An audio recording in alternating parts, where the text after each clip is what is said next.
Board exam की अगर हम बात करें तो सबसे चैलेंजिंग सब्जेक्ट जिसमें हमें सबसे ज्यादा प्रॉब्लम होती है, बहुत सारे विद्यार्थी इस सब्जेक्ट से डरते हैं और इस सब्जेक्ट से भागते हैं। लेकिन मैं आपको बता दूं, इस सब्जेक्ट से ज्यादा इंटरेस्टिंग सब्जेक्ट, अगर आपको ये सब्जेक्ट समझ में आ गया तो आपको इंटरेस्टिंग सब्जेक्ट इससे ज्यादा कोई लगने वाला नहीं है। उम्मीद है कि आप सभी जान पाए होंगे कि मैं किस सब्जेक्ट के बारे में बात कर रहा हूं। दोस्तों, मैं बात कर रहा हूं मैथमेटिक्स सब्जेक्ट के बारे में।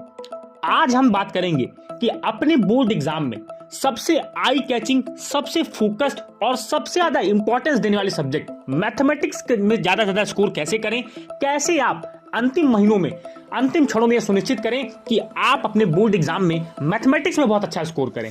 इसके लिए मैं आपको 3 से 4 बातें बताने वाला हूं। अगर आप इनको फॉलो करते हैं तो निश्चित रूप से आपको मैथमेटिक्स के पेपर में सफलता मिलने वाली है और आप मैथमेटिक्स में बहुत अच्छा स्कोर करने वाले हैं।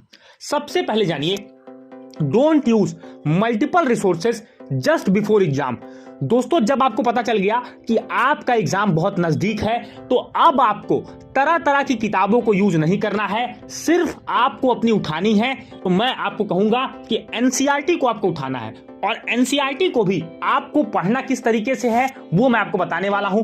सबसे पहले एनसीईआरटी की जब आप बुक उठाते हैं कुछ ही महीनों पहले, मान लीजिए कि आपका 1-2 महीने में एग्जाम है, अब अंतिम क्षणों की तैयारी आप कर रहे हैं, ये वीडियो उन विद्यार्थियों के लिए है जिन्हें मैथमेटिक्स में बहुत ज्यादा डर लगता है, जिन्होंने मैथमेटिक्स में कोई पढ़ाई नहीं की है।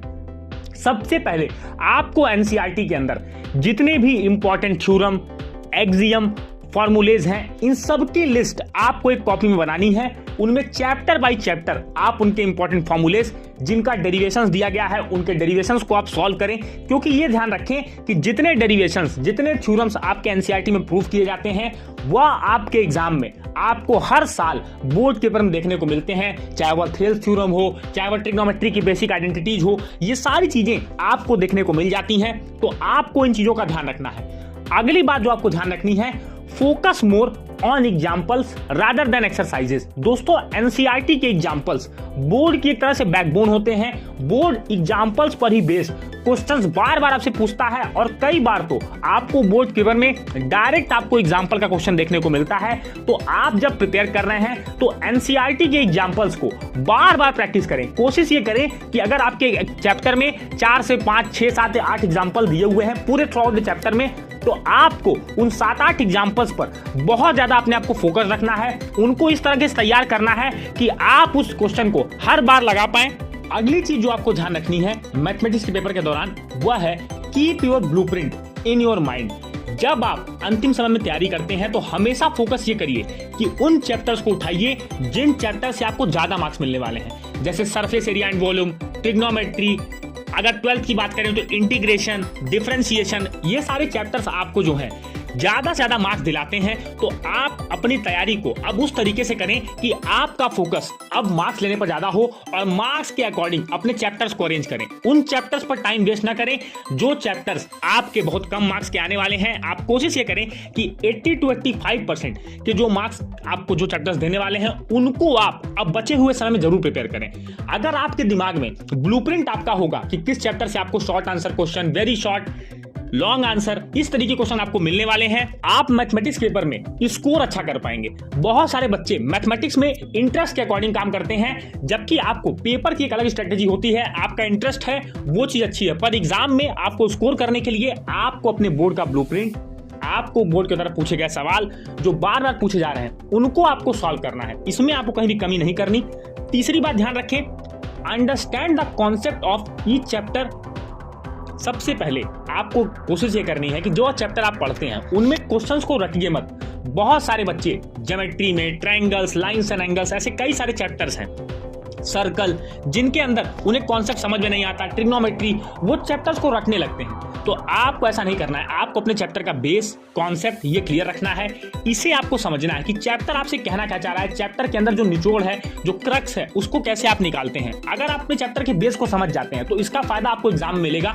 जब आपको एनसीईआरटी के example problem, NCERT based questions आपको देखने को मिलेंगे जिनमें डिजिट्स चेंज होगी, थोड़ा सा क्वेश्चन को ट्विस्ट एंड टर्न किया जाएगा, तो आप चीजों को पकड़ पाएंगे। आप ये सोचेंगे कि डायरेक्ट आपको एनसीईआरटी का लिखा हुआ क्वेश्चन बोर्ड में मिल जाए, तो बिल्कुल ये बहुत ज्यादा पॉसिबल नहीं है। कुछ हद तक ये होता है, लेकिन अब पेपर में धीमे धीमे चेंजेस आ रहे हैं। बोर्ड अपनी तरफ से कुछ नया करने की कोशिश हर बार करता है और मैथमेटिक्स का पेपर कहीं ना कहीं हमारे लिए चैलेंजिंग होता है। वो पूरे 3 घंटे आपके लेने के लिए पेपर तैयार रहता है, तो आपको भी चैप्टर के कॉन्सेप्ट को पकड़ना है, न कि चैप्टर को आपको रटना है। अगली बात ध्यान रखें, make list of important formulas while making your copy. जब अपनी मैथमेटिक्स की कॉपी आप बनाते हैं, बहुत सारे बच्चे बोलेंगे सर मैं मैथमेटिक्स की कॉपी नहीं बनाता, मैं रफली सॉल्व करता हूं, तो ये बिल्कुल आप गलत करते हैं। आपको जब आप चैप्टर कॉपी बना रहे हैं, आपको मैथमेटिक्स की हर चैप्टर की कॉपी बिल्कुल इस तरह से बनानी है जैसे आप physics, chemistry, biology, accountancy, economics, business, इन सब सब्जेक्ट की कॉपी बनाते हैं। तो आपको ये ध्यान रखना है कि जब आप चैप्टर की स्टार्टिंग करें, जैसे आपने कोई भी चैप्टर पढ़ा, रिलेशन फंक्शन पढ़ा, आपने कोई भी चैप्टर मैक्सिमा मिनिमा आप पढ़ रहे हैं, तो आपको डिफरेंशिएशन आप पढ़ रहे हैं, इंटीग्रेशन पढ़ रहे हैं, ट्रिग्नोमेट्री पढ़ रहे हैं, हाइट एंड डिस्टेंस पढ़ रहे हैं, सरफेस एरिया एंड वॉल्यूम पढ़ रहे हैं, कुछ भी आप पढ़ें, तो आपको यहाँ पर फॉर्मूलेस की लिस्ट पहले पेज पर बनानी है। उसके बाद आपको चैप्टर की एक क्वेश्चन को सॉल्व करना है। इसके साथ ही साथ आपको जो मेन चीजें यूज करनी है, solve at least 3 years paper before exam. आपको अपने एग्जाम से पहले 3 सालों पेपर को जरूर सॉल्व करना है। इससे आपको एग्जामिनेशन का pattern, difficulty level of question, ये सारी चीजें पता चल जाएगी और उम्मीद है कि आप इन बातों को अप्लाई करके अपने बोर्ड एग्जाम में बहुत अच्छा स्कोर कर पाएंगे। वीडियो अच्छा लगा तो वीडियो को लाइक करें, चैनल पर पहली बार आ रहे हैं तो चैनल को सब्सक्राइब करें, नोटिफिकेशन बेल को टैप करें। मिलेंगे अपने अगले वीडियो में, तब तक के लिए जय हिंद, वंदे मातरम।